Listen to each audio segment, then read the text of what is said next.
Hello guys! Hello! This is for Taurus. Welcome dito sa aking channel. Kapalaran 888 Taurus. Alamin natin kung anong messages, vibration, gabay energy para sa lahat. Weekly, general reading para sa lahat ng Taurus.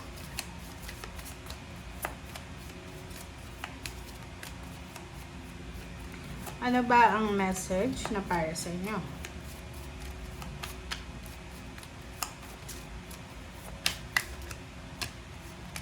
Okay, service, Taurus. OMG. Next is perseverance. Nakikita ko sa'yo dito, Taurus, na sa linggong ito. Okay? Please comment down below ha. Kasi yung linggong ito ay possible na may mga tao sa paligid mo na nangangailangan sila ng tulong galing sa'yo. Maybe there's someone na may sakit. Pwedeng siya ay may edad na, pwedeng tiyahin mo, lola, ganyan, tiyuhin, parang gano'n. Kung makikita mo dito na sinasabi ng bara sa atin na kailangan nila ng tulong mo or the other way around, okay? Mayroon ditong Taurus na because of your perseverance, because of your hard work, 'di ba? Masyado kang hardworking pwedeng meron ditong Taurus na may lagnat, may ubo, may sipon, na kailangan nyo ng tulong from someone, parang na mag-aalaga sa inyo. So please comment down below if you resonated, Taurus. Or kung mayroon ka na kapamilya na may sakit, pwedeng ikaw ang mag-aalaga sa kanya sa linggong ito. Or ikaw yung aasahan para sa kung ano man na service na kailangan.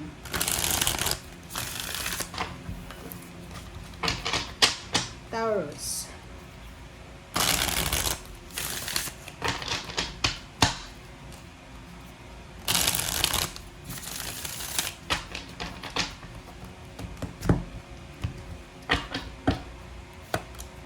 Okay, Six of Swords, Ten of Wands, Ace of Pentacles, Two of Swords, and Knave of Wands. Okay, this is Page of Wands.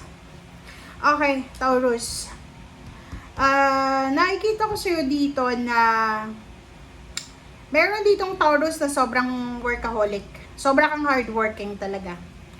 Double perseverance. 'Di ba? Yung parang itong Ten of Wands and perseverance, pareho to. Yung multitasking ka, like for example, may 8 hours, 8 to 10 job ka every day. Tapos sa gabi, meron ka pang part-time. Pwedeng nasa ibang bansa ka or nasa Pilipinas. Or pwedeng nagtatrabaho ka from 8 to 5, tapos paggabi, mayroon ka pang business. Dito sa barahang to, sa Ten of Wands, nakikita mo na sa linggong ito, sobrang busy ka. Sobrang busy ka. Kasi yung Six of Swords dyan, sinasabi ng barahan na ayaw mo nang makabalik pa sa dati. 'Di ba? Yung parang gusto mo ng improvement Yung siguro meron ditong Taurus na nakaranas kayo ng sobrang financial problems, and yun yung naging susi, naging daan yon para kumbaga maging masipag. So doble kayod ka ngayong linggong ito, or kailangan mong kumayod kasi gusto mong mag-improve yung buhay mo Parang pagod ka na sa buhay na meron ka, sa sitwasyon na meron ka sa ngayon. Ace of Pentacles, sinasabi ng bara sa'yo dito, and Two of Swords na maybe mayroong trabaho ka na nakikita, na prospect. Or maybe may mag-offer sa'yo ng trabaho. Pero nasa Two of Swords ka, so hindi ka masyadong interesado. Parang mahihirapan kang madesisyon kasi hindi masyadong 101% yung focus mo dyan sa trabaho ino-offer sa'yo. Ang Knave of Wands na to, isang future plan ang posibleng gagawin mo siya ngayon. Kung plano mo siya dati, plano mo siya dati para sa future, pero ngayon, siguro bigla mong maiisip na, bakit kaya hindi ko gawin siya sa ngayon, or bakit kaya hindi ko subukan. Tingnan natin, ano pa ba? The World card. Nakikita ko sa'yo dito, maybe meron ditong relationship na magle-level up. Meron ditong relationship na matatapos. Merong relationship na magsisimula. Parang ganon. Sinasabi ng barahan na to na kung babae kang Taurus, if you're woman, possible na makatagpo ka ng love life sa ibang bansa or taga-ibang bansa.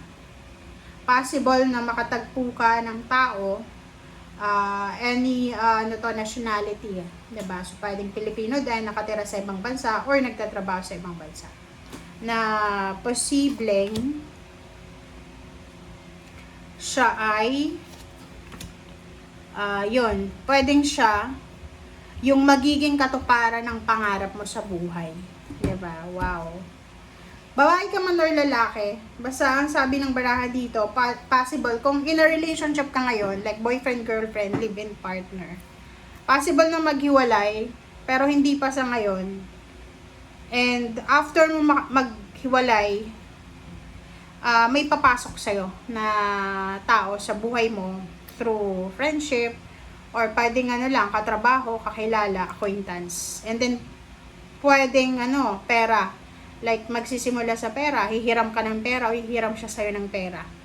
And yun yung pwedeng maging simula bago mabuo itong relationship na to. Doon sa mga Taurus na nasa 5 of Cups ngayong linggo, yung sobra-sobra kang nahihirapan sa lapik, 'di ba? Hirap na hirap ka.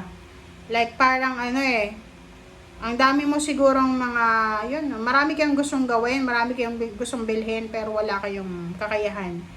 Yung 5 of Cups kasi, this is the regrets 'di ba? Nanghihinayang ka sa mga nangyari. Like, marami ka sigurong hawak na pera dati, pero because of mismanagement, parang ganun.